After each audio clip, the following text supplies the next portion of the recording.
It is not to say that we always must have bishops. And in fact, in the Arian crisis, you had 97% of the bishops losing their offices and becoming Arians. And so your point proves nothing. So how much time do I have? You have 3 seconds. Okay, I respond now.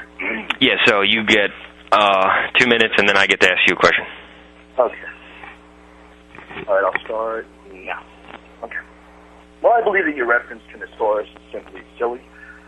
You go on quoting how Nestorius was excommunicated, but all this is really irrelevant to me asking you about Acts 1:20 and the use of the episcopate. Nestorius was excommunicated does not rescind the biblical mandate that the office of bishop must be filled eventually. And it's simply silly. Once again, Nestorius was excommunicated, but his office was filled.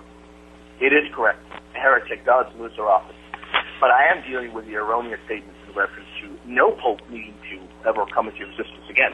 You claim that you didn't think there was teaching that we would need another pope again, but this completely betrays the biblical understanding of episcopate in Acts 1:20. This is not. And I'll repeat one more time because you simply don't understand. This is in reference, definitely, to the office of to Judas' office, but this is not speaking of his office. So, in fact, when it uses the term episcopate, it's referring to the fact that another individual will take his office. The term episcopate is many times used in reference to office, and in fact, the other reference that we can find is also in reference to an office. And when it is used in such a term, it's simply in this context, it's simply telling us that the office will be filled. It isn't referring only to Judas. Otherwise, it's such a silly argument. Otherwise, we would claim that there is no others filling the episcopate. In fact, indeed, there are all of the apostles were considered bishops, and indeed, the term episcopate completely destroys your argument that there doesn't need to be another pope. And I can tell you simply cannot answer that. You go off into bringing up Nestorius, but that really has nothing to do with what I was talking about, and it only goes to prove my point even more, because Nestorius indeed had his office filled.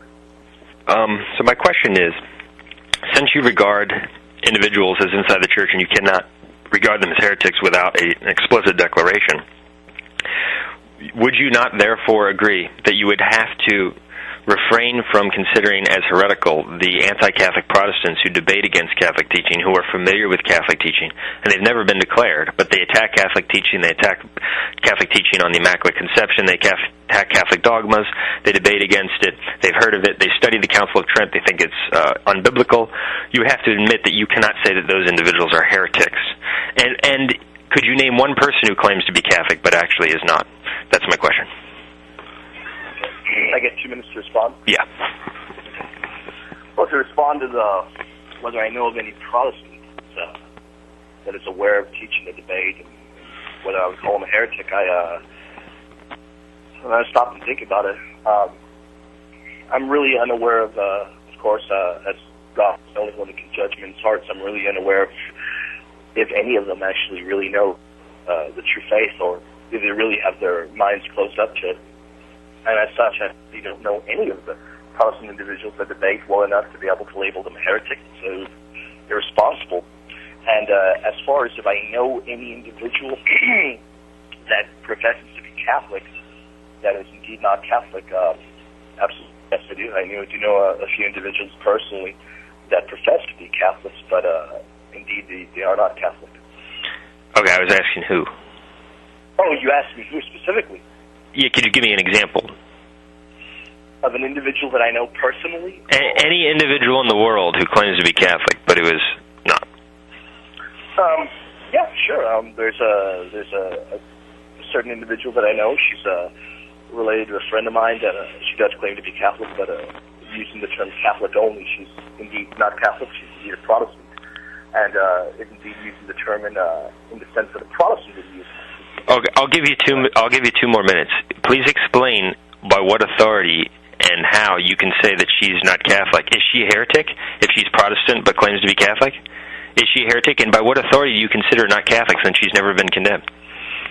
Well, not by... let me restart my thing. Okay, it's not like I don't need to be a certain authority to claim that she's not Catholic. The fact of the matter is she's a Protestant.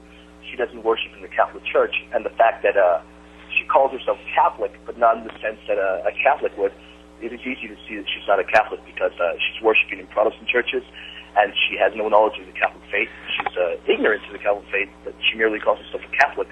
And as far as whether I would call this individual a heretic or not, I certainly would not. For one, do not know the individual well enough. For two, following the biblical mandate of Titus 3, they're simply would be illogical to call or label this individual a heretic. And the fact that this individual does not understand what the term Catholic even means, but more than likely is using it because they're borrowing it from another person or got it from some book or whatever, it simply would be irresponsible to label this person a heretic, but rather completely ignorant and really having no knowledge of the Catholic faith as a whole. Okay, I get 2 minutes. That is an example. Respond, right? Yeah, I get 2 minutes. I get 2 minutes. Hello? Yeah, go ahead. Okay, and so maybe I can start it now since you started to interrupt me. Okay. Yeah, that is an example of, frankly, sadly, why you are an apostate, because you refuse to say that the anti-Catholic Protestants who debate against Catholic teaching, attack Catholic teaching, they study it to try to refute it. Okay, they're not even heretics according to you. You cannot bring yourself to call them heretics. That is totally contrary to Catholic teaching. It is religious indifferentism. That is, however, the logical conclusion of the religious indifferentism and apostasy of Vatican II and your heretical principles, which are condemned in Catholic teaching, whereas the Catholic Church teaches that anyone who dissents from Catholic teaching, who does not submit himself to the rule of Catholic faith, is to be considered a heretic and outside the Church. That's the teaching of the Church. That's what the Church has always taught. That's why St. Bellarmine expresses that very thing, and the popes have taught that as well. And that's why Pope Paul IV teaches that in regard to a man who claims to be the Pope, but was in fact a heretic, and therefore was not the Pope. And so you have to refrain from condemning as heretics the most evil anti-Catholic people out there. That's the end result, the logical conclusion of your heretical theology. And you have to regard as Catholics people who believe anything. And you said, well, this one person I don't regard as Catholics because she considers herself a Protestant but calls herself a Catholic. Well, that's not logical. You're betraying your principle. You only sever yourself from the Church through heresy, schism, or apostasy. Okay, and so if she's not guilty of those, if you can't say that she's guilty of those, then you can't say she's outside the Church. You'd have to say that she is in the Church. She's just, misled. She's just confused.